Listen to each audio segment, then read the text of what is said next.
السلام عليكم بنات، أعتذر منكم على الانقطاع. كان عندنا ظرف ما قدرت أنزل. سجلة هاي الملاحظة يمك، كل يوم اثنين وخميس راح أنزل شرح جديد. بدون إطالة يلا نبدي. طريقة الفصال للخياطين 3 طرق.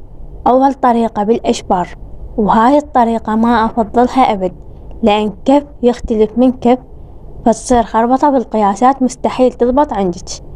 الطريقة الثانية هي الطريقة اللي احنا ماشيين بيها، السنتيمترات من خلال شريط القياس، وهاي الطريقة أفضل طريقة. ثالث طريقة من خلال القماش توديه إلى الزبونة، سواء كان دشداشة أو بيجامة أو قميص. هاي الطريقة راح أشرحها لكم إن شاء الله بالفيديوهات القادمة. أول خطوة نسويها شنو؟ هذا القماش قبالنا غسلناه وطبقناه. هسه الخطوة اللي بعدها نجيب قياسات الزبونة ونخليها يمنا. القياسات اللي أخذناها بشريط القياس نخليها يمنا. ثالث خطوة وأهم خطوة بكل الخطوات الجدول اللي ذكرته بالفيديو السابق. ذني قياسات زبونتي وهذا الجدول راح نقسمهم سوي. تذكري بدون هذا الجدول صعب تفصلين. ليش؟ لأن احنا اعتمدنا على طريقة السنتيمترات، ما يتم الفصال بدون الجدول، وهاي أفضل طريقة وأضبط طريقة يستخدمها 70% من الخياطين. طريقة التقسيم للي ما يعرف، تقدرين تشترين حاسبة صغيرة لو من خلال حاسبة موبايلك، انت حرة. أول ملاحظة، لازم نبدي من الجهة المغلقة. هنا عندنا جهة مغلقة ومفتوحة، وهاي الجهة مغلقة. منين نبدي نفصل؟ من الجهة المغلقة. هسه أول قياس راح ناخذه هو الكتف. طلع عندنا 41. لما أخذناه من الزبونة بشريط القياس طلع 41. من قسمناه بالجدول صار 21. انتبت على القماش. ثاني خطوة لازم ننزل من تحت الكتف 2 سنتيمتر. شقد 2 سنتيمتر؟ هذا اسمه ميلان الكتف. حفظيها، هاي قاعدة بكل القماشات اللي تسويها، لازم تسوين ميلان الكتف، تنزلين من تحت الكتف 2 سنتيمتر مثل ما واضح عندك. ثاني خطوة نزال حفرة الأبط، راح أحكيها بدون أي شرح. بالفيديو القادم راح أشرح لكم إياها شرح مخصص حتى ما أطول عليكم بهذا الفيديو، لأني رادلها هواي شرح. مثل ما قلنا نترك من تحت الكتف 2 سنتيمتر، ومن جوا 2 سنتيمتر ناخذ نزال حفرة الأبط. شقد النزال مالتي؟ 23 سنتيمتر. هذا النزال ما أخذناه من الزبونة، لأن هذا وحدة انت قاعدة انت تسويها براسك، إن شاء الله أشرح لكم إياها. حتى نقوسها نطلع من النص 3 سنتيمتر ونسويها على شكل حرف الراء أو على شكل هلال.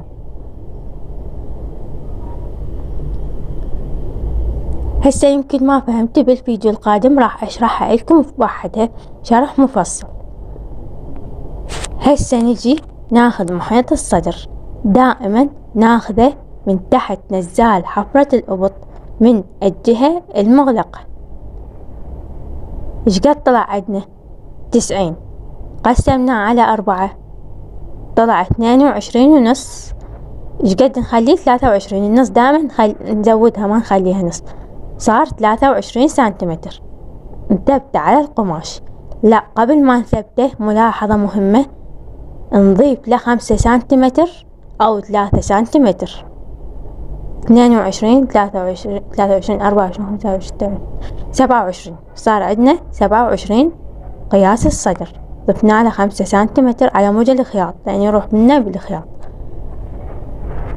من تحت محيط الصدر ننزل 15 سنتيمتر. هاي قاعدة ثابتة حفظيها يمك، اسمها نزال الخصر. من تحت النزال مال الخصر من الجهة المغلقة نقيس دوران أو محيط الخصر. إيش قد طلع عندنا؟ طلع عندنا 80. قسمناه على 4 إيش قد صار؟ صار عندنا 20. نضيف له5 صار 25. نثبت على القماش. بنات آخر شي ناخذ طول الدشداشة من بداية القماش إلى نهايته. طول الدشداشة عندنا 140. نضيف له 3 سنتيمتر للخياط للكفة. بنات هذا الفصال اللي دا نسويه هو فصال الدشداشة العادية. إذا ردناها كلوشة ننزل بشكل مائل تصير من جوا مثل البدلة، بس احنا نريدها عادية فننزل بشكل مستقيم. ماكو فرق بين فصال الدشداشة العادية وفصال الدشداشة الكلوشة، بس بهاي الخطوة وخطوة ثانية راح اشرحها هسه. من تحت الخصر ايش قد ننزل، قصدي شلون ننزل بصورة مائلة، لازم بصورة مائلة إذا كلوشة بهالشكل. بس احنا هسه عندنا فصال الدشداشة العادية ننزل بصورة مستقيمة مثل ما تلاحظون. هاي 1 2 من النهاية من الجهة المفتوحة. هاي قاعدة ثابتة حفظيها. راح نقيس 8 سنتيمتر ونمشي بيها عدل، بس من النهاية ندورها مثل ما واضح عندك بهالشكل ونبدأ نقصها بعدين. السبب بهاي القصة اللي قصيناها انه الدشداشة من هاي الجهة راح تبقى تسحل ورا الزبونة من تلبسها، فمن نقصها يتوازن الأمام ويا الخلف. هذا الشي ما راح يأثر على طول الدشداشة. كنت أعتقد إنه إذا قصينا من الطول راح يروح من طول الدشداشة، بس لا، هاي زيادة تبين بعد الخياط، لازم نقصها هسه. أما في حالة كانت كلوشة نقيس 15 سنتيمتر ونمشي بيها بنفس الطريقة اللي حكيتها قبل شوية ونقصها. بعد ما كملنا قبل ما نقص شنوش ناخذ؟ ما نسينا الرقبة. من وزن 40 إلى 100 8 سنتيمتر. الرقبة ثابتة بالنسبة للكبار، بين قوسين النساء، لأنه قياسها يختلف بالنسبة للرجال، وبالنسبة للأطفال هم يختلف. نرجع وزن 40 و50 الرقبة مالتهم 7 سنتيمتر، لأن تكون الزبونة نحيفة والقماش نطبقه بالطول مو بالعرض. أما باقي كل الأوزان نطبق القماش بالعرض، بس الأفضل إنه تكون الرقبة 8 سنتيمتر. يعني من وزن 40 إلى 100 8 سنتيمتر ما راح تفرق عندنا. قاعدة الرقبة 8 سنتيمتر حفظيها. وباقي الأوزان من 100 إلى 150 9 سنتيمتر. وباقي الأوزان الضخمة من 150 فما فوق 10 سنتيمتر. إن شاء الله وصلت الفكرة. هسه نجي نأشرها.